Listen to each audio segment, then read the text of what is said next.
అచ్చ తెలుగు విద్యార్థితో తెలుగు రాష్ట్రాల first rank నారాయణదే.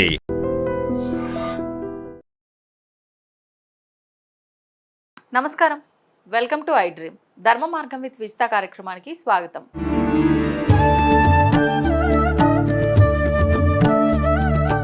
నమస్కారం అమ్మా. నమస్తే అమ్మ, ఈ మధ్యకాలంలో అడిగినా తప్పే, అడగకపోయినా తప్పే ఇలాంటి ప్రశ్నలు.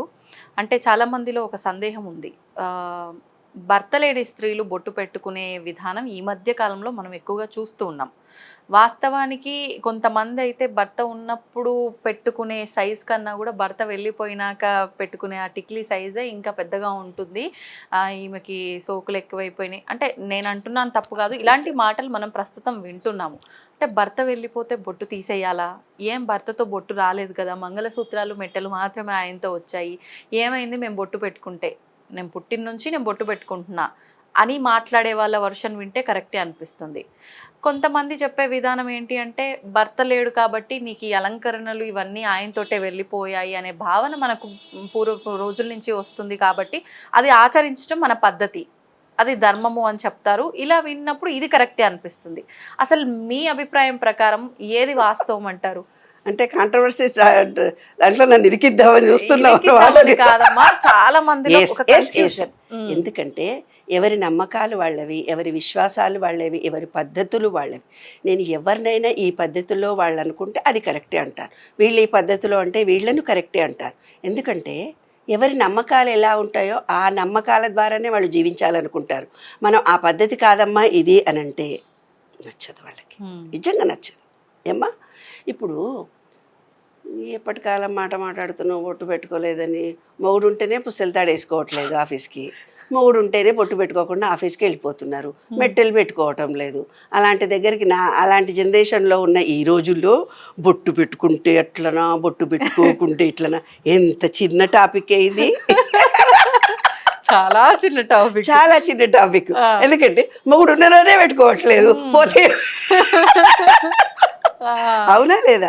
కాబట్టి ఇప్పుడున్న వాస్తవిక జీవన విధానం ఎలాగుంది, ఆంతర రహస్యాలు ఏమున్నాయి, రెండు గనక మనం తెలుసుకుంటే మన ఆలోచన విధానంలో మార్పు కలుగుతుంది. మనం ఒక మాట ఒకళ్ళని అన్నాము అని అంటే వాళ్ళ మనసు నొచ్చుకోకుండా ఉండగలగాలి. వాళ్ళ నమ్మకాలు ఏమున్నాయో మనం అర్థం చేసుకోగలిగేటట్టుగా ఉండాలి. ప్రతిదాన్ని మనం విమర్శించాలంటే ప్రతిదీ విమర్శించవచ్చు, అంతే ఏనా? ప్రతి దాంట్లో ఒక మంచిని కూడా చూడగలిగే అభిప్రాయాన్ని మన జీవితంలో మనం ఏర్పరచుకున్నామనుకో, ప్రతి దాంట్లో మంచి కనిపిస్తుంది.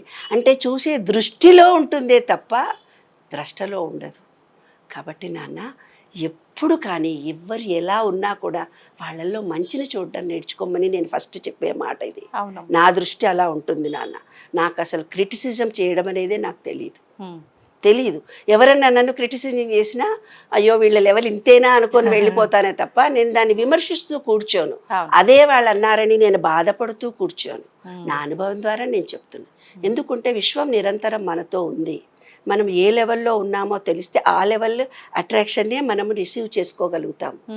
ఎప్పుడూ మనుషులని విమర్శిస్తూ పోతే, విమర్శించే మనుషులే మన జీవితంలో ఎంటర్ అయినప్పుడు, మనం అనుకున్న కోరికలు నెరవేరినప్పుడు ఆ బొట్టు పెట్టుకుంటే నీకెందుకు, పెట్టుకోకుంటే నీకెందుకు, ఇంకో మాట అనుకుందావా? కానీ ఇక్కడ పసుపు అంటే ఏంటి, కుంకుమ అంటే ఏంటి, ముత్తైదు అంటే ఏంటో విషయం తెలుసుకోవాలి విశ్వ నియమాలను అనుసరించి. విశ్వంలో కుంకుమ అనేది స్త్రీ, పసుపు అనేది పురుషుడు. ఆమె కుంకుమ పెట్టుకుంది, స్త్రీ శక్తిని యాక్టివేషన్ చేసుకుంది. అందులో తప్పేముంది?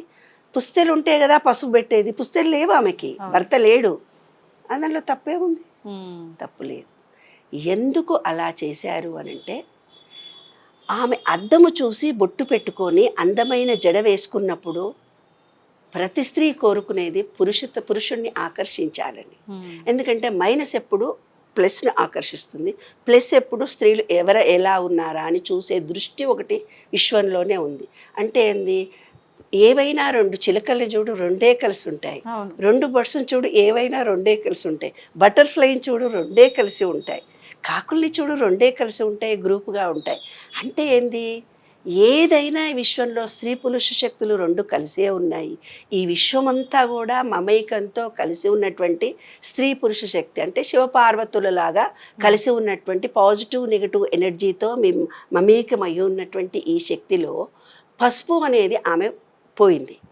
తన జీవితంలో పసుపు అనేది, పుస్తలు అనేవి పోయినాయి. కుంకుమ అనేది స్త్రీ శక్తి ఉంది, ఆమె పెట్టుకోవచ్చు. నా దృష్టిలో ఇవాళ పెట్టుకోవచ్చు. ఇప్పుడున్న అమ్మాయిలు కుంకుమ ఇలా ప్రెస్ చేసి పెట్టుకుంటే ఇక్కడ ఉండే ఎనర్జీ పాయింట్ అని చెప్తాను. దాని పూర్వకాలంలో ఆత్మ అని అన్నారు, ఎనర్జీ పాయింట్ అన్నారు. ఇలా ఎప్పుడైతే ఇలా నొక్కిపట్టి పెట్టుకుంటామో ఆజ్ఞాచక్రం యాక్టివేషన్ జరుగుతుంది. అది చాలా అవసరం. నీళ్ళు నామం పెట్టుకుంటావా, ఇలా ప్రెస్ చేసుకుంటావో అది నీ ఇష్టం. బొట్టు పెట్టుకోవడం అనేది మన ఆత్మలో ఉన్నటువంటి దాన్ని యాక్టివేషన్ కలిగించుకోవడం. జస్ట్ నిన్న నాన్న స్నానానికి వెళ్ళపోతూ బయటికి వచ్చాను. బయటికి వచ్చి ఎవరికో అర్జెంటుగా నేను ఒక మాట చెప్పాలి. పైనుంచి ఆ పూలవాడిని పిలువు నాన్నని కిందుండే అమ్మాయి అంటే నువ్వు బొట్టు పెట్టుకోలేదు అని అన్నది. అది నేను స్నానం చేసి ఉతలికి రాగా ఎవరో వచ్చారంటే నేను బయటకు వస్తాను. మాలోడు అంటాడు, ఆంటీ బొట్టు పెట్టుకోలేదు మర్చిపోయినరా అంటాడు. అంటే మనను ఒక రూపంలో చూసినటువంటి వ్యక్తులు ఇలా కాకుండా వేరే తీరు చూస్తే వాళ్ళు ఎక్సెప్ట్ చేయలేకపోతున్నారు. అది మనం అప్రిషియేట్ చేయాలి కదా నాన్న. కాబట్టి భర్తతో సంబంధం లేదు కుంకుమ అనేది. కుంకుమ అనేది స్త్రీ, పసుపు అనేది పురుష శక్తి. స్త్రీ శక్తి పురుష శక్తి రెండు జాయింట్గా ఉండేటందుకు కుంకుమను ఇక్కడ పెట్టి ఇమీడియట్గా పసుపును పుస్తలకు రాస్తారు, కాళ్ళకు రాస్తారు, గంధాన్ని మనం గొంతుకు రాస్తారు, అక్షింతలు వేసి ఆశీస్సులు ఇమ్మంటారు. అంటే ఆత్మ ఆత్మ ఆత్మ అక్షింతలకు పాజిటివ్ ఎనర్జీ ఉంటుంది. మీరు ఎవరినన్నా ఆశీర్వదించినప్పుడు అక్షింతలు వేస్తే మీరు ఏమనుకుంటే ఆ కోరిక తీరుతుంది. అందుకే అక్షింతలు వేస్తారు. ఇవి ఆంతర రహస్యాలు. కాబట్టి బొట్టు పెట్టుకోవచ్చు, పెట్టుకోకూడదు, అది నీ కన్వీనియన్స్, వాళ్ళ ఇష్టాన్ని బట్టి, వాళ్ళ కన్వీనియన్స్, వాళ్ళ పరిస్థితి. దోషం అనేది ఏముండదమ్మా. అసలు లేదే. స్త్రీ అంటేనే కుంకుమ, ఓకే. పసుపు అనేది పురుష శక్తి. పసుపు కుంకుమ రెండు దేవుడి మీద వేయడంలో మనకు వస్తే ఇది ప్లస్, ఇది మైనస్, ఇది శివుడు, ఇది పార్వతి. రెండింటిని మనం ఎప్పుడు బ్యాలెన్స్ చేసుకోవాలి. అప్పుడే పురుష శక్తి ఎక్కువ కాదు, స్త్రీ శక్తి ఎక్కువ కాదు. స్త్రీ శక్తి పురుష శక్తి ఇంబ్యాలెన్స్గా ఉన్నప్పుడే మనం బ్యాలెన్స్. స్త్రీలు స్త్రీలా ఉండడు, పురుషుడు పురుషుల్లా ఉండడు, అప్పుడు గొడవలు జరుగుతాయి. అందుకే పసుపు కుంకుమ రెండింటిని పట్టుకొని దేవుడి మీద మనం వేసినప్పుడు మనం బ్యాలెన్స్ అయిపోతాం కదా. పురుష శక్తిని పట్టుకున్నాము, స్త్రీ శక్తిని పట్టుకున్నాం, దేవుడి మీద వేస్తున్నాం.